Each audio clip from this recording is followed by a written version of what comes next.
Енем мен күйеуім мені жетім деп басынады. Мен басымдағы жағдайымды айтайын деп едім. Кішкентай кезімде анам қайтыс болды. Небәрі 5 жасымда. 19-ға толғанда әкем қайтыс болды. Орны толмас үлкен қайғы болды мен үшін. Мына өмірге көндіккеннен басқа амалым жоқ. Құдайға шүкір, 6 бауырым бар, 3 апам, 3 ағам. Мен үйдің ең кенжесімін. Кіші екенмін деп ерке, бұзық болғаным жоқпын. Әпкелерім тұрмысқа шықты. Мен ағаларымның қолында өстім. Үй жинап, тамақ істеп, кір жуып, жалпы әйел адамның шаруасын істедім. Ол кезде газ деген жоқ. Пешке істейтінмін. Еркектің де жұмысын істей беретінмін. Арасында ойнап келем. Барлығына үлгердім. Анау апер, мынау апер деп айтқан емеспін. Барға қанағат. Сабағым орташа болды. Мені ешкім тәрбиелемеді. Айналама қарап өстім. Студент болдым. Оқуға өз күшіммен түстім. Үйдегілерден ақша сұраған емеспін. Солтүстікте оқыдым. Сол жаққа оқу бітіргесін тұрмысқа шықтым. Үйдегілер ренжіді, алысқа кеттің ғой деп. Мен махаббаттан басым айналып жүре беріппін ғой. Ешкімді тыңдамадым. Бірақ бауырдың аты бауыр ғой. Хабарласып, жағдайымды сұрап тұрады. Бала көтере алмадым. Енді қайын жұртым жайлы айтайын. Атам да, енем де бар. Енем ашуланғанда айтпайтын сөзі жоқ. Дүзекше, сайқал, түрі жаман, тәрбиесіз оңбаған сайқалдан сайқал туады. Оқыған оқуын қарашы, жұмысқа да алмайды деп. Мамандығым педагог, психолог. Ал бұл ауылда бір мектептен басқа ештеме жоқ. Мектепте 3 психолог бар. Мен жұмысқа тұра алмай жүрмін. Ал атам мазасыз, сөйлей береді, миды ашытып. Жағаласады да жүреді. Жарайды деп мән бермей күліп жүре берем. Әйтеуір аман болсын. Ал күйеуім жайлы айтайын. Ол менен 2 жас үлкен. Баста оны қатты жақсы көретінмін.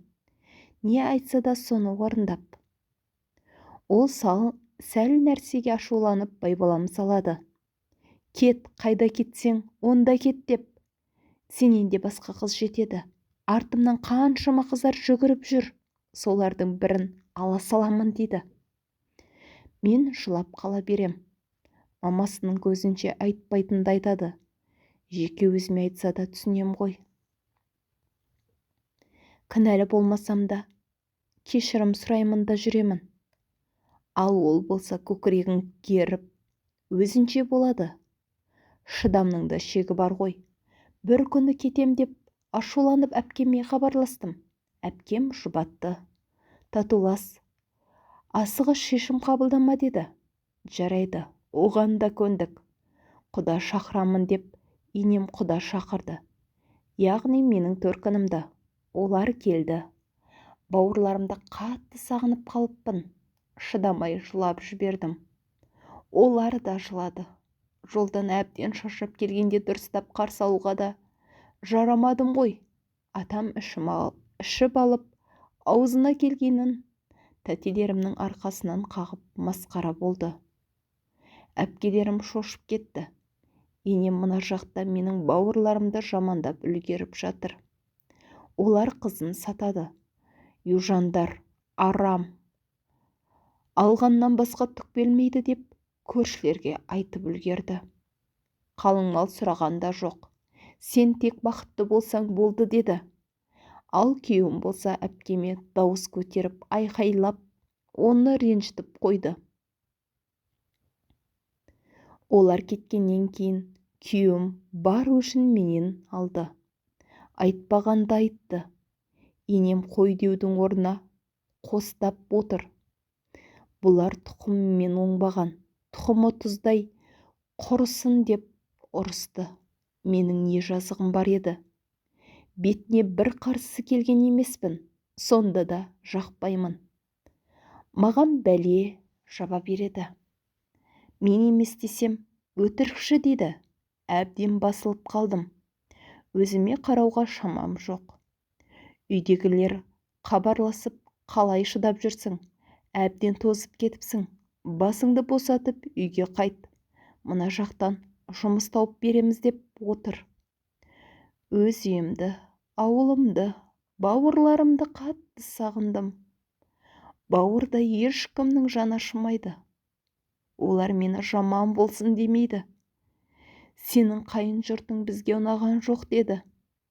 Күйеуімнен көңілім қалды. Арамызда бала да жоқ. Ақыл қосыңыздаршы, кетіп қалғаным дұрыс па? Анонимді болсын. Құрметті оқырман, осы бір кейіпкеріме дұрыс ақыл кеңестеріңізді берсеңіздер деймін. Каналыма тіркеліп, комментарийде шынайы лебіздеріңізді жазыңыздар. Бұл мен үшін де, кейіпкерім үшін де аса маңызды. Ұнаса лайк басыңыздар. Каналыма тіркеліп кетуді ұмытпаңыз. Алдын ала рахмет.